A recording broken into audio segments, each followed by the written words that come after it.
mẹ mới tàu là thuộc lấy gì cho nông thang thì thiên nghe college ki dress sang khang ne lau gai na lak ba ado ai di khang de ka di dress no ai do horen nu wala ke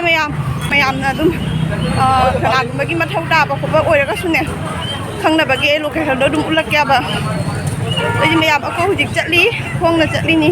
gari di tuang roi ai lipstick lai ja da ba na ke asigi lipstick ta tai ni ne ba ai lipstick to atapa color lei ba doi tai dia bane asi ma chu hina khara pam ja ba aduna asi ma chu jama tai re adoi ki asi ma chu hina su tai da ba ma ta peli dia ba na pap anda to han ba do adu tau dia ba aduna asi ki lipstick ma chu se asina pam ba hi lia ba ko ji khong na chat ni chị chia ga nunu ga mamang ga chat ni ba de ki dum yeng ga chat ni na ba dukan je ai là đúng ina ra qua mặt đường maning đó thế station đây rồi nhưng mà giờ mà cái đá ba cái gì ba bùn hột đấy là gì sai gì ở đây đá ba để cái hình dạng nó hạt lấy đi à bạn nhé wow mà tân đi ai thùng mà cha luôn đẹp à hình dạng cái đi sai chăm hậu đi bao gì India Club biểu đấy ở đó mà cái gì location thì đi India Club hay đẹp à những cái này mobile tận Diamond Pizza cái gì người ta chọn lên nhà bà dukaan đó khang da ba duna ji India Club yo re asi ma kha di khang ri ba ji phai da mu yeng kan ni ka dom da chat toi nai do ando akoi je capital sunside da chat pagi hai re ba aduna capital sunside da chat le khara di thap to re gari tong da ba ya roi do ri jong na chali asi di che ga chan no pi ga na ai gi thau lo thok do re khong na chali ji phawa adua ai nói sao là bớt thôi mà phâm đó ở vài cái tấm giềng ở cái chất bên này nè họ đang gari đun nó phụ đôi đồ mu hay là càn ở cái dây nó khăn là cái khối sẽ không nó lạc bên này ba đồ chứ dầu đi ít lá bồi nó dầu đồ này ở đó ai xem nó có một vài cái làm bi thì đó cái chất ta sẽ anh nó xin ăn han bên này xem nó bỏ lạc sẽ gì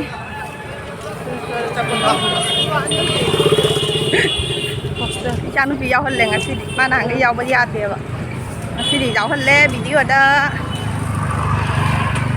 wow khát giờ nó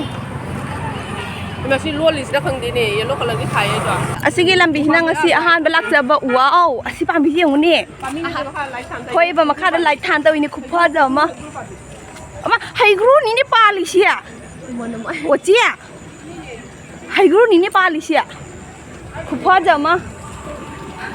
अदो मयाम असिगी लंबी से आई अहान बलाक सरी बा खंगदे आइगी नुपाना बुदी पुरम मसु याय दो आई ना खंगजब ददी नसी अहान बनि आइना खल्ले बा आई लंबी खरा सु खंगन दे बा साइ सिदा सु जेंगो असे मेला तो बोइरा करिगिनो खंगदे खाजन खोजन न कलैया बा ओ लोकेशन दा उटपा दुकान दुदी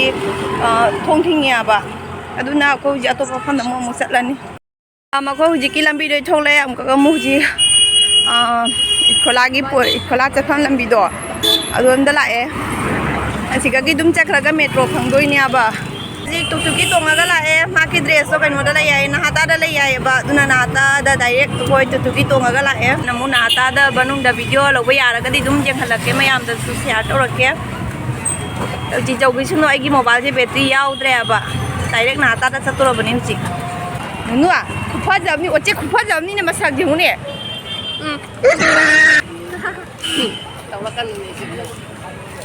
Khôi chị ơi, cái nó để video giàu xí à, được sẽ xin chào mình giảm cần lẹ bạn ôi má cái nó năng làm gì tụi đi à, bố đấy á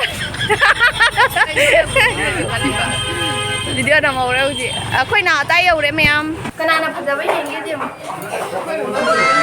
nào phải giờ với gì này năm mình là miệng này mẹ em ở khu gì second floor đâu anh lại ba second floor đó là vậy, đó là second floor đâu anh lại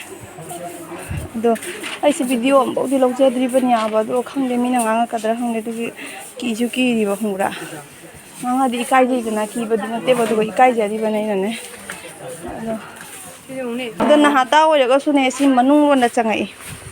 second floor cái này mà nung luôn là chẳng ấy bảo hotel cái gì à mẹ em này đó gì đó coi cái gì cái gì asida lai re ma ki dress to apron nai dress no khang ku da ma tin ba sini me am lo lai si price का ले रहे 390 फी जे गदा लाओ मासी नमु तांग ने सिना खरा होने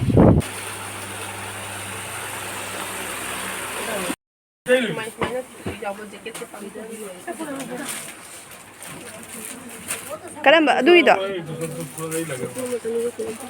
असी मयाम अइना दुम लेप्सनरगने वीडियो दुम नमैने आबा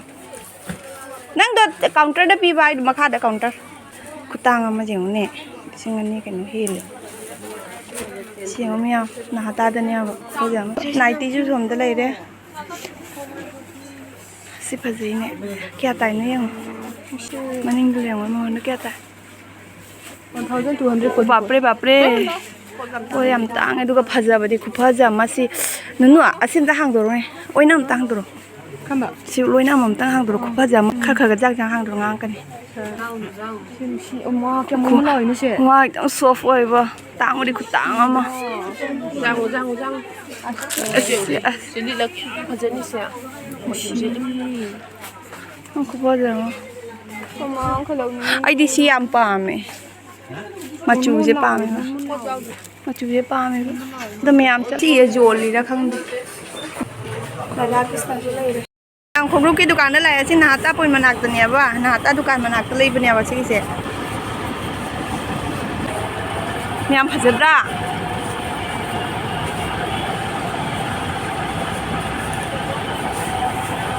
जी खादिम नमु लाए खादिम दे येंगे चे खोंगु जेंगे कोई सिदा लेत्रे लेबुदी लेयबको अपामबदो लेयबा असि काय तमा पा नै दोरो अपामबदो लेबुदी लेबा दुगा चिचेगी मखोंग याम चावरेबा माकी साइज की फंगद्रबने सिगे तंगु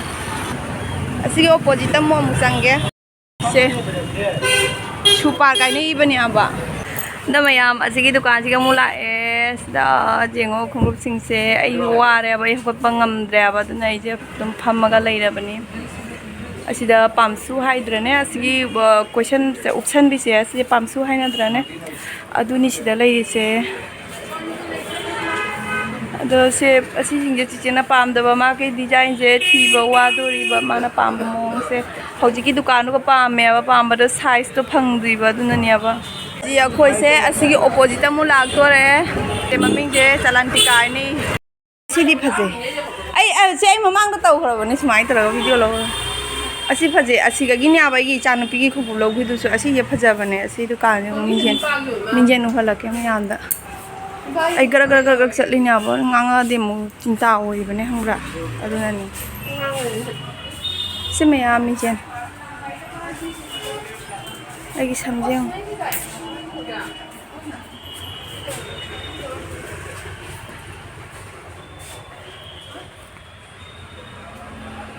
मयाम सिदादी लेदोरीरा कैनोम तोरे अखोय चिचेगी अपामसे मोजि जेंग याब खतो दो आई मनासे लोई लाक्थरे येंग मनासे आयुनांग सिनाबदने मनासे खरा लिंगना चिलुआय दो द्रिनाने आबा से लाक्थरे सोनदसु लाक्थरे यासे मनाले लोई लाक्थरे मिचु पईरा कैनोम तोरे आई मिचे पईब्रा मया असिने वीडियो मुबांग वीडियो तौरिबा दुगै दुगा कीबदेगी ममाई ताद्रबने आबा दुगा चिचे ओइ लापदगी दुम ताउंदा दुम थोक्लाबने आबा इसे सिनी आ चिचेना पामिबा खोंगुसे असि ओइरे असि ओ वाओ दुना हेलिसे येंगेना असि नमु हेल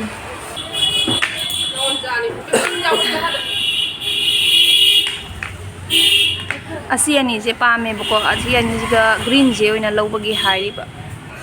नुनु मखोंग बनि फजबनि याम ग्रीन हेली बजा से ग्रीन जे मुतोंग जलगे येंगिबा ग्रीन जे जुयम मयाम करा मने हेली मयाम ताकबिरो मथंगी कैनो द मु लौजरगे मखोंग ममा लौरिबदु से पैना पै जेगी मोय बुंगुजी अमा लेरे असिगी डिजाइन जे असी जे मोय लुपा 400 जांगै हायबा दुगा हाइनरगा ngangnaraga लुपा 400 दा पुरगा लाए कोई गाड़ी तोंखले चलनी युमदा अदगी अखोगी चंगफम की ददाय दो पुस्ता जोलेबा पानीपुरी खरा चारगा चारे चारो पानीपुरी दो ओइना पैकिंग तौरगा दुम पुरनी लुपा चांगी लेरगा पुरा चलनी अदुगा जुमदा इबाइसु लेहौरे इचानीसु लेहौरे आइगी अखोगी महाजोन दो अदुना माक्सु लेहौरे दो खो म्याम चामिनरुरनी पानीपुरी चारी अदो कोई पानीपुरी सिगगी पैकिंग तौरगा पुरनी ꯌꯨꯝꯗ ꯑꯣꯏꯅ ꯆꯥꯔꯨꯔꯅꯤ ꯃꯥꯒꯤ ꯈꯔ ꯆꯥꯔꯦ ꯁꯤꯗ ꯂꯣꯏꯔꯦ ꯆꯠꯂꯅꯤ ꯍꯧꯖꯤꯛ ꯃꯌꯥꯝ ꯌꯦꯡꯉꯣ ꯑꯩꯈꯣꯏ ꯏꯕꯥꯏꯅꯅꯦ ꯃꯦꯒꯤ ꯍꯧꯔꯝꯃꯤꯕ ꯑꯩꯈꯣꯏ ꯆꯥꯅꯕꯒꯤ ꯑꯩꯅ ꯋꯥꯅ ꯂꯥꯛꯑꯦ ꯑꯗꯣ ꯌꯥꯝ ꯋꯥꯅ ꯂꯥꯛꯑꯦ ꯑꯩꯅ ꯁꯤꯅ ꯑꯩꯈꯣꯏꯅ ꯂꯩꯔꯛꯄ ꯄꯥꯅꯤꯄꯨꯔꯤ ꯑꯗꯒꯤ ꯃꯁꯤꯗꯤ ꯉꯁꯤꯗꯤ ꯑꯊꯨꯝꯕꯁꯨ ꯄꯤꯔꯛꯑꯦ ꯌꯦꯡꯉꯣꯁꯦ ꯑꯊꯨꯝꯕꯁꯨ ꯌꯥꯎꯔꯛꯑꯦ ꯉꯁꯤꯗꯤ ꯑꯗꯣ ꯃꯌꯥꯝ ꯑꯩꯈꯣꯏ ꯆꯥꯔꯅꯤ ꯏꯕꯥꯏꯅ ꯑꯃꯨꯛꯀ ꯑꯃꯨꯛ ꯃꯦꯒꯤꯁꯦ ꯁꯨꯃꯥꯏꯅ ꯇꯧꯔꯒ ꯄꯨꯊꯣꯔꯛꯑꯦ ꯑꯍꯥꯟꯕꯒꯤꯗꯣ ꯑꯩꯈꯣꯏ ꯉꯥꯏꯕꯗ ꯑꯗꯨꯝ ꯃꯍꯤꯗꯣ ꯆꯨꯞꯁꯟꯈ꯭ꯔꯕ ꯑꯗꯣ ꯍꯧꯖꯤꯛ ꯁꯨꯃꯥꯏꯅ ꯑꯃꯨꯛ ꯊꯣꯡꯉꯒ ꯄꯨꯊꯣꯔꯛꯑꯦ ꯍꯟꯗꯛꯀꯤ ꯃꯅꯝꯒ ꯈꯨꯅꯨꯡꯁꯤ ꯑꯃ ꯍꯥꯎꯗꯣꯔꯤ ꯌꯦꯡꯉꯨꯅꯦ